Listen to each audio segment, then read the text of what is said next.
Boy, do I love Pepsi Crystal. Pepsi Crystal, it's definitely not water. Pepsi Crystal is sponsored in part by Michael Bay and EA Sports. It's in the game. Alright, so what's on the agenda for today? eh. Oh no. Oh no.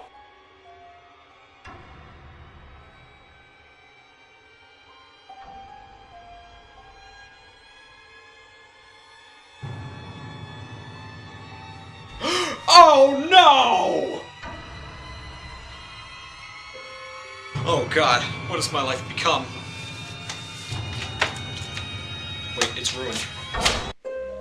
We can't just review Five Nights at Freddy's. The internet has beaten it to death already. I mean, what could I possibly say about Five Nights at Freddy's at this point that the whole internet hasn't said about it already? But then again...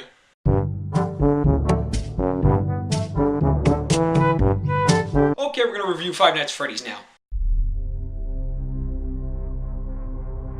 So, if you're the 4% of people on the internet that don't know what Five Nights at Freddy's is, it is an independent game series created by Scott Cawthon. Now, considering who I am, I would typically make a whole bunch of snarky and bad jokes about Scott Cawthon, but I actually respect him a lot. Not only was he able to create one of the most popular games on Steam, but he did it all by himself. And that's something you don't see every day, ladies and gentlemen. Now let's dive into this game and see how scary it really is.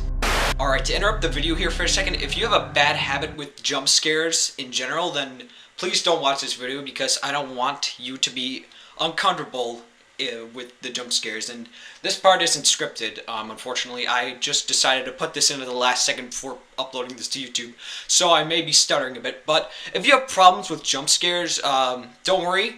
I will put up like little cautions about when a jump scare is about to happen in the footage. I didn't in fact need to have jump scares in the footage because I felt like some parts of the game needed to be shown, and some parts of the game are jump scares. So remember, if you have problems with jump scares, you can either A, be cautious and wait for the warnings, or 2, just don't watch the video in general. I'm perfectly okay if you don't. Ugh, scary. Ha! I bet this game isn't even scary at all.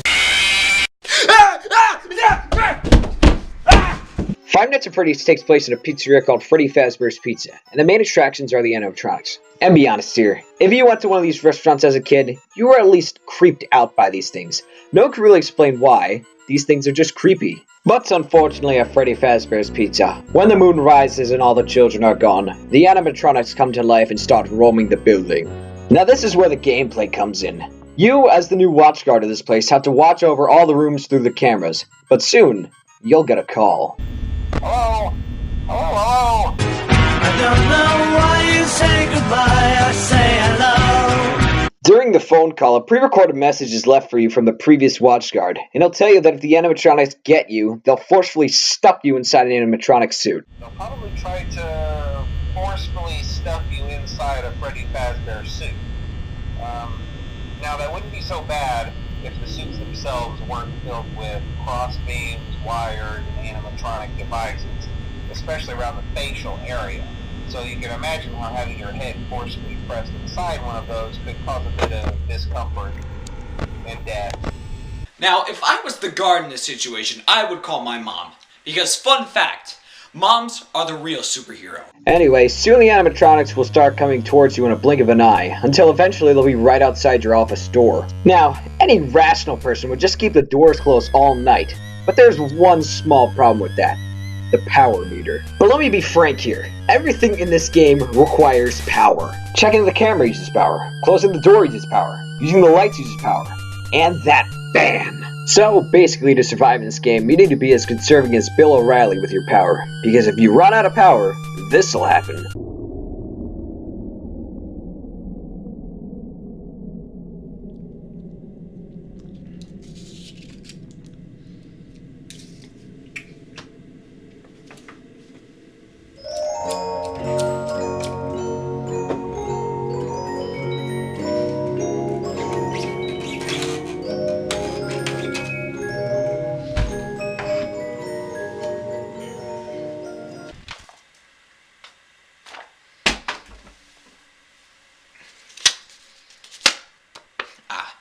No tengo una broma para esta parte.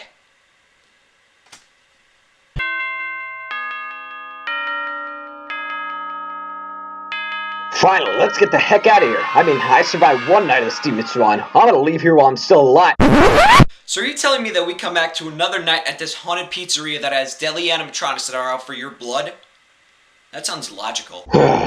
Yeah, this is why there are 5 nights in Five Nights at Freddy's. Each night the animatronics move faster, your power depletes faster, and after night 2 we are introduced to Foxy the Pirate. Foxy is different from the other animatronics. He stays isolated in Pirate's Cove and will only come out if you don't look at him through the cameras enough times during the night.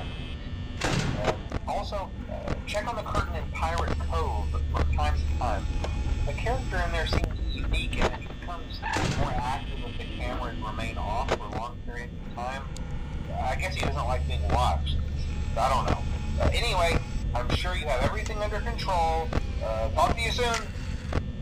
So now not only do you have to keep track of where the other 3 animatronics are at all times, but now you have to keep your eyes glued harder on Pirate's Cove than Tom Selleck's mustache is glued onto his face. Now if you don't pay too much attention to Pirate's Cove, well...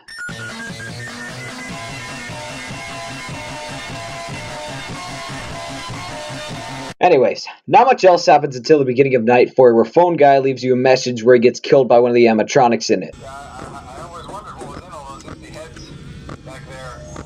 You know. Oh no. But at this point in the game, you have to admit, you're scared. The one true guidance in this game you did have is just gone. Now it's up to you to make it through the rest of the week by yourself. Much after many deaths, you finally beat Night 5 and are rewarded with that $150 that you were promised at the beginning.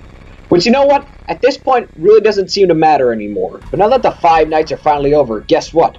Our protagonist decides to come back for another night. Now what does this night do differently, you may be asking yourself? Nothing. Nothing at all.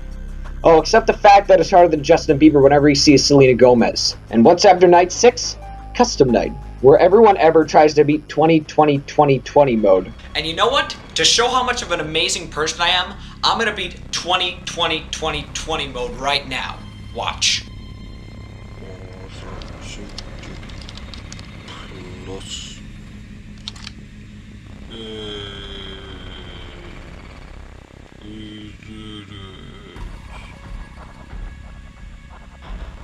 So, in conclusion, Five Nights at Freddy's is actually a really good game.